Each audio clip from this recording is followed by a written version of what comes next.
सो hello everyone, welcome back once again. और I hope आपका ये फाइनेंशियल ईयर बहुत ही अच्छा गया होगा।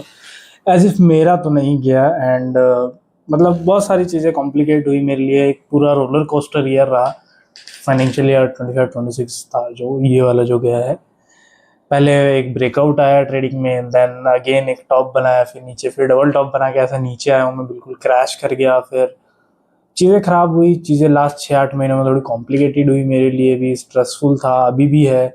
तो somehow I will be able to manage. And उसी के ऊपर मैं डिटेल में बात करूँगा कि actually how it's going and इस फाइनेंशियल ईयर मेरा क्या प्लान रहेंगे। और क्या होता है ना कि जब आप एक पर्टिकुलर लेवल से गिरते हो ना, तो अब आपको ऊपर नहीं जाना है उसके, या नीचे कहीं और नहीं जाना है। सिर्फ आपको चाहिए होता है उस पॉइंट ऑफ टाइम के बाद कि जहां पे मैं था मैं उसी लेवल पे आ जाऊं। ये हमेशा क्रैश होने के बाद, जैसे अपने पोर्टफोलियोज में हमेशा हम देखते हैं कि जब अब हमें लॉस हो जाता है ना, तो हम ये और नहीं सोचते कि प्रॉफिट होगा, क्या होगा, कितना होगा, नहीं। अब तो बस ये कि भाई जो जितना कैपिटल था ना वही बच जाए। जैसे अभी मार्केट कंडीशन जो चल रहा है, पोर्टफोलियो क्रैश हो रहे हैं, रेड रेड हर जगह ब्लीडिंग हो रही है। तो इस सिचुएशन में हम क्या सोचते हैं कि भाई अभी जितना है बस मेरा कैपिटल बच जाए करके। एंड बस उतना ही चाहिए, प्रॉफिट तो बाद में सोचेंगे उसका। तो शुरुआत होते अप्रैल के आसपास, अप्रैल मई जून जुलाई, जून जुलाई, ये 4 महीनों में मैंने पूरे साल के पैसे, जितना भी मेरा टारगेट था लगभग 15, जो भी 15-16-17 लाख के आसपास मैंने बना लिया था ये 4-5 महीनों में। बट अगले जो अगस्त के बाद, अगस्त सितंबर 2 महीना मेरा ब्रूटल रहा, बिल्कुल एकदम, जिसमें मैंने 60-70% आई थिंक वो लॉस कर दिया प्रॉफिट का। एंड फिर 2 महीने ठीक चला, मतलब कुछ रिकवरी नहीं हुई थी ऐसी, बट फिर भी 2 महीने थोड़ा सा स्टेबल हुआ। बट अगेन फिर मैंने वही गलतियां करना स्टार्ट करी। फिर से मैं वहां से जो क्रैश हुआ मेरा अगला, इतना ब्रूटल हुआ क्या कहते हैं, अक्टूबर के आसपास। फिर नवंबर दिसंबर थोड़ा फ्लैट रहा, जनवरी फिर अगेन फ्लैट, दिसंबर में एक्चुअली लॉस हुआ। इस पूरे फाइनेंशियल ईयर में 5 महीने मेरे लॉस मेकिंग है, लगभग 12 में से 5 महीने मैंने लॉस बनाए। और लॉस मेरे इतने ज़्यादा हो गए ना इस बार कंजिक्यूटिव, कि मेरे वो बाकी महीने के प्रॉफिट्स को भी खा गए। तो वो ये जो सिचुएशन आया ना, जब मेरे जो पूरे साल का पैसा बना था वो जब मेरा प्रॉफिट वाइप आउट हो गया, तो आई विल स्ट्रेस्ड कि भाई मेरा पैसा चला गया, सब कुछ चला गया। तो उसकी वो रिकवरी की वजह से मैं रिकवरी में गया। और जब आपको पता है कि जब आप रिकवरी के लिए ट्रेड करते हो ना, तो फिर आपको बचाना, या जो मानसिकता होती है वो ये नहीं होती कि मैं प्राइस एक्शन फॉलो करूँ या मैं अपना सेटअप फॉलो करूँ। बस ये होता है पैसा दिखे मैं बुक करके भाग जाऊंगा।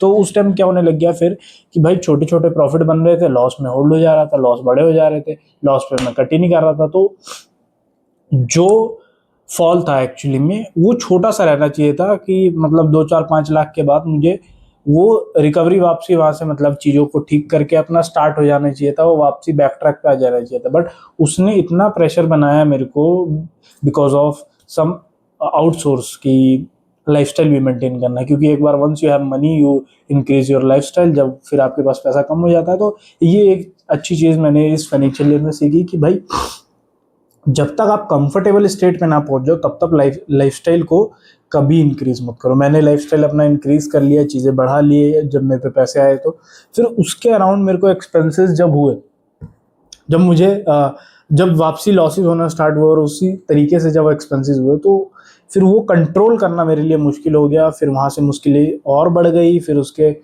जो होता है ना, हम डिसीजंस फिर ऐसे लेते हैं कि मतलब, और चीज़ें और ख़राब होती गई, कॉम्प्लिकेट होती गई। तो ठीक है, अब जो हो गया उसके ऊपर अभी कुछ कर नहीं सकते अपन। लगभग ये फाइनेंशियल ईयर में लॉस में क्लोज कर रहा हूँ, लिटरली लॉस में क्लोज कर रहा हूँ, ब्रूटली लॉस में क्लोज कर रहा हूँ इवेंचुअली। और ये आई थिंक मेरे ट्रेडिंग करियर के आफ्टर 3 3 साल के बाद, 4-5 साल से मैं ट्रेड कर रहा हूँ। और 2 साल स्टार्टिंग के लॉस में थे, ठीक है। फिर उसके बाद हाँ, 1 साल प्रॉपर लॉस में था, 1 साल कम लॉस में था। तो अगले 3 साल मैंने बहुत अच्छे प्रॉफिट्स बनाए, और ये वाला साल पे मैं आके लॉस कर रहा हूँ। एंड ये फाइनेंशियल ईयर में रेड में क्लोज कर रहा हूँ, लिटरली रेड में क्लोज कर रहा हूँ।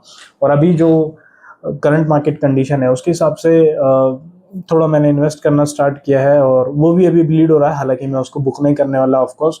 और मैंने पोर्टफोलियो के प्रॉफिट्स भी जनवरी में बुक किए थे, क्योंकि वहाँ से मार्केट मेरे को लग रहा था नीचे आएगा, तो हालांकि आया भी, मैंने वहाँ पे पोर्टफोलियो वापस बनाया, बट ठीक है, वो सब चलता रहेगा। अब मेरे ट्रेडिंग को क्या गोल्स हैं इस फाइनेंशियल ईयर में, क्या गोल्स है मेरे, तो जो मेरा कैश फ्लो नेगेटिव हो गया इस साल, तो सबसे पहला मोटिव मेरा यही है कि मैं उस कैश फ्लो को पॉजिटिव लेके आ पाऊँ, और मैं जिस लेवल पे पहले था, या जिस अमाउंट पे मैं पहले था, ये कह सकते हो कि जो भी मेरे पास पैसा था, एटलीस्ट वो लेवल को रीच करना ही मेरा पूरे साल भर का मोटिव है इस साल की, सुपर कंजर्वेटिव होके। क्योंकि जब आप गिरते हो ना, गिरना आसान है, चढ़ने में बहुत मेहनत लगती है, बहुत ज़्यादा मेहनत लगती है। गिरने के लिए आप 3 महीना 2-3 महीने में पूरा गिर के बर्बाद हो सकते हो, बट वो 3 महीने की गिरावट को कवर करने के लिए भाई 1 साल 1.5 साल लग जाता है कभी कभी। तो ये चीज़ें होती है, ठीक है, मैंने भी सूना और लेटर रियलाइज़ किया, and I am start working on it,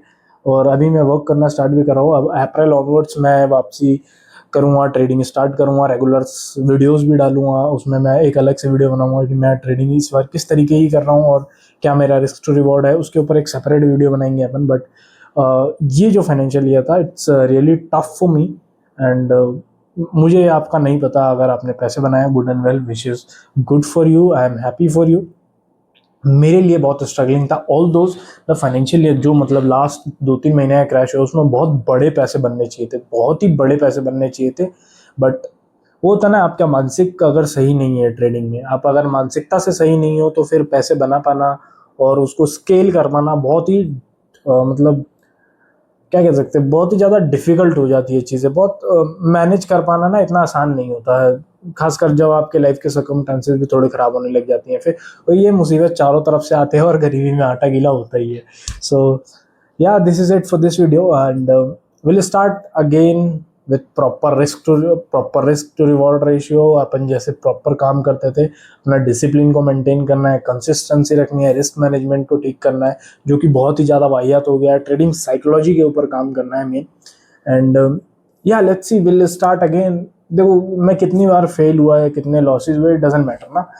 1 साल एक बार अगर बड़ा पैसा बन गया, बड़ा प्रॉफिट बन गया, तो फिर एडअप होता रहेगा स्लो एंड स्टडी। सो अपना काम है कि हर बार कोशिश करना। एंड देखो, मार्केट तो कभी गलत नहीं थी, या मैं ये नहीं बोल सकता कि इंडियन मार्केट खराब था, भाई खराब थोड़ी है, ये मार्केट गिर रहा है, तो मार्केट मतलब पैसा तो बन रहा है ना, मेरा नहीं बन रहा, वो अलग चीज़ है, ठीक है। अगर मार्केट गैप अप या गैप डाउन खुल के गिर रहा है, प्राइस एक्शन कुछ बन रहा है, ठीक है, कुछ कुछ इवेंट्स हो सकते हैं जहाँ पे न्यूज़ ड्रिवन मार्केट हो गया, तो वहाँ पे पैसा नहीं बनेगा या लॉस हो सकता है, तो वो बहुत कम स्पॉट होते हैं। बट अगर मैं over the period of time बोलूँ, तो अगर मेरे पैसे अगर किसी वजह से बने और फिर उसके बाद लॉस हुए, फिर और ज़्यादा लॉस हो गया, अगर मैंने ये फाइनेंशियल ईयर लॉस में क्लोज कर रहा हूँ, तो वो सिर्फ मेरी वजह से है, मेरी मानसिकता की वजह से, मार्केट की वजह से नहीं है। अगर मार्केट खराब होता तो भाई मतलब फिर तो कुछ कर ही नहीं सकते। मार्केट अपनी जगह पे सही है, मार्केट सब कुछ ठीक है मार्केट के अंदर, तो मार्केट को ब्लेम करना छोड़ दो। मार्केट चाहे कोई सी भी हो भाई, इंडियन मार्केट में नहीं बन रहे तो क्रिप्टो मार्केट थोड़ी आसान है, वो भी तो मुश्किल है, वहाँ पे भी तो न्यूज़ है, मैनिपुलेशन तो वहाँ पे भी है, मैनिपुलेशन हर जगह है। तो ऐसी कोई कोई ऐसा मार्केट नहीं है जहाँ पे मैनिपुलेशन नहीं होता, जहाँ पे न्यूज़ नहीं होता, जहाँ बड़े प्लेयर्स को पता नहीं होता कि भाई ये चीज़ होने वाली है। तो वो ये सब प्री डिसाइडेड है, वो सब यही तरीका है कि तुम भाई प्राइस को फॉलो करो, ठीक है। अपना मानसिक, ट्रेडिंग साइकोलॉजी, रिस्क मैनेजमेंट, इसी के लिए तो भाई रिस्क मैनेजमेंट है ना। अगर मेरा रिस्क है 10,000 का, ठीक है, और 10,000 से मुझे मेरा लॉस 20,000 का हो जाता है, अगर मैं 10,000 का रिस्क लेने आया हूँ और मेरा लॉस 20,000 का हो रहा है, तो इसमें मार्केट क्या कर लेगा भाई, मेरी मानसिकता के साथ प्रॉब्लम है ना, क्योंकि मैं 10 लॉस करने आया था और मैं 20 लॉस करके जा रहा हूँ। सो ये सारी चीज़ें हैं। मैं भी ट्रेडिंग साइकोलॉजी के ऊपर बहुत काम करना बाकी है, बहुत कुछ सीखना बाकी है मार्केट के अंदर। मुझे लिटरली कुछ नहीं आता, मतलब लिटरली 1% भी नहीं आता है। So let's see, will start again, and मैं एक वापसी वीडियो बनाऊंगा इसके ऊपर। सो इस वीडियो के लिए इतने, थैंक्स फॉर वॉचिंग।